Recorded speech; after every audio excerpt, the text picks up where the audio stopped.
اے محبوب علیہ السلام مسلمان مردوں کو حکم دیں کہ اپنی نظروں کو جھکا کے رکھیں۔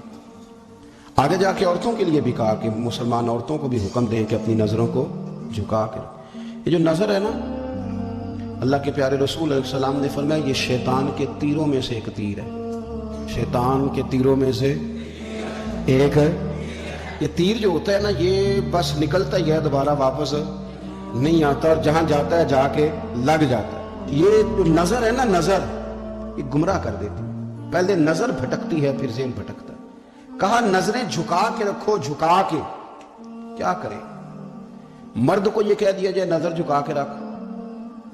ہمارے ہاں تو بہت سارے لوگ ہیں جن کے اندر ایک لیڈر پایا جاتا ہے، انہیں تو گلی سے گزرنا، ادھر بھی دیکھنا ادھر بھی دیکھنا، سلوٹ کرنے، سلام کرنے، کی حال ہے، کیسے ہو، کدھر ہو، تو اندر ایک لیڈر ہے، تو لیڈر تو نظر جھکانے نہیں دیتا۔ ہم نے تو کمان کرنی ہے پورے علاقے کی۔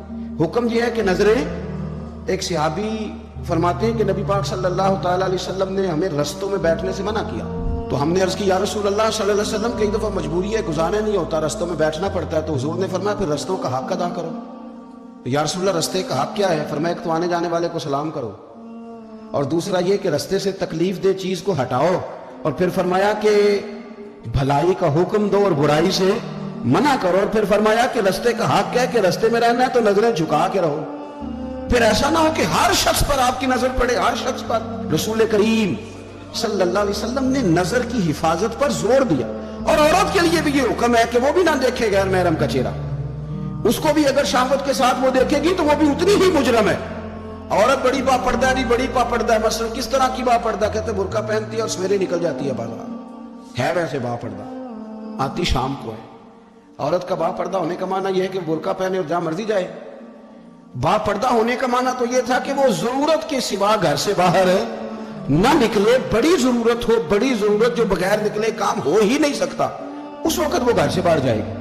اب یہ کہ وہ نقاب اوڑھے اور برقعے بھی اللہ خیر کرے، ہمارے بزرگ فرمایا کرتے ہیں اب تو نقاب کو بھی نقاب کی ضرورت ہے، اب تو برقعے کو بھی برقعے کی ضرورت ہے۔ آپ نے وہ سارا فیشن برقعے کے اوپر کرا لیا ہے۔ برقعے کا معنی تو یہ تھا کہ آپ نے اپنے آپ کو چھپانا ہے، کسی کی نظر نہ اٹھے، اور اگر آپ نے برقع ہی اتنا شاندار بنوا لیا کہ ہر عورت کو آپ پوچھ رہے ہیں کہ یہ اس طرح میں کسی اور نے تو نہیں بنوایا، تو پھر پیچھے بچا کیا؟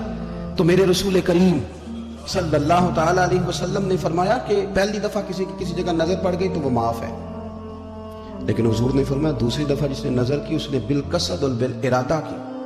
آپ کو بتاؤں، جن لوگوں کی نظریں ناپاک رہتی ہیں ان کا حافظہ کمزور ہو جاتا ہے، جن لوگوں کی نظریں ناپاک رہتی ہیں ان کی عبادت کی لذت چلی جاتی ہے، جن کی نظریں ناپاک رہتی ہیں وہ لوگ ذہنی طور پر اور قلبی طور پر تھوڑے تھوڑے پریشان رہنے لگ جاتے ہیں۔ جن لوگوں کی نظر ناپاک رہتی ان کی کیفیت یہ ہوتی ہے کہ سب کچھ ہوتے ہوئے ان کا دل اچاٹ ہونے لگ جاتا ہے۔ نظر کی ناپاکی، چونکہ یہ وہ والا نشہ ہے جس سے کبھی بھی پیٹ نہیں بھرتا، ذہن نہیں بھرتا، تو بڑی سنجیدہ عمر تک بھی معاذ اللہ تعالیٰ یہ گناہ بندے کا پیچھا نہیں چھوڑتا۔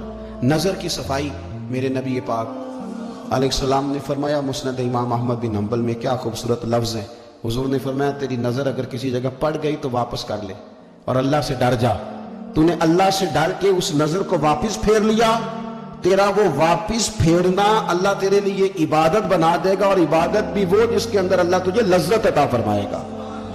عبادت بن جائے گا، اور عبادت بھی وہ جس کے اندر اللہ تعالیٰ لذت پیدا کر دے گا، تجھے قرار نصیب ہوگا کہ میں نے عبادت کی ہے۔